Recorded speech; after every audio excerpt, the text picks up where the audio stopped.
Er binnen duizenden vrijwilligers actief in Friesland. In de natuur, de zorg of de sport. Ze doen het voor haarzelfs, maar meer nog, voor een oor.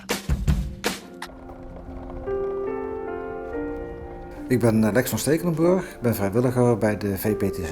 Dat is de Vrijwillige Palliatieve Terminale Zorg van Noordwest-Friesland.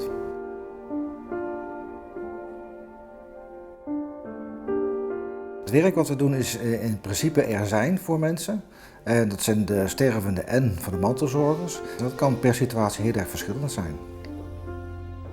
Wat wij eigenlijk zijn is een soort mantelzorger die gaten vult waar de mantelzorg het moet laten vallen vanwege vermoeidheid, vanwege andere activiteiten.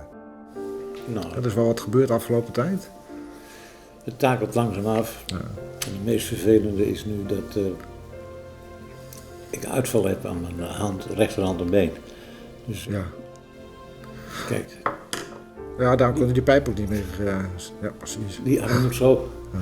En dan kun je niet meer achter de computer, want je kunt de muis niet meer bedienen. Maar puzzels lukt nog wel? Nee, kan je Ook niet niet meer meer. schrijven. En dan wordt het leven dun.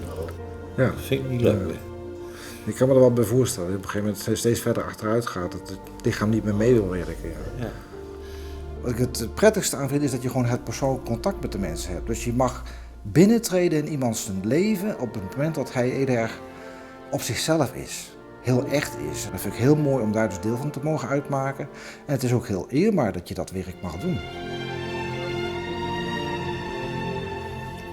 Ik heb wel begrepen dat u al heel afscheid heeft genomen van al degenen die u dierbaar zijn. Dat hele traject heeft u al gedaan. Het blijft vreselijk voor de vrouw en voor de kinderen en de bloed. De achterblijvers, ja.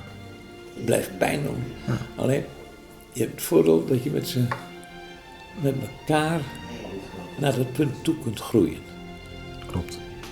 Ik heb gisteren tijdens eten zei ik ook van, ik zei, jongens, het zijn toch besluiten die ik alleen moet nemen, maar ik wil jullie vertellen waar ik naartoe groei. Als dat Ja.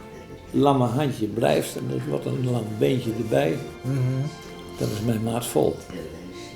En dan kies ik een moment uit om te zeggen, het stopt.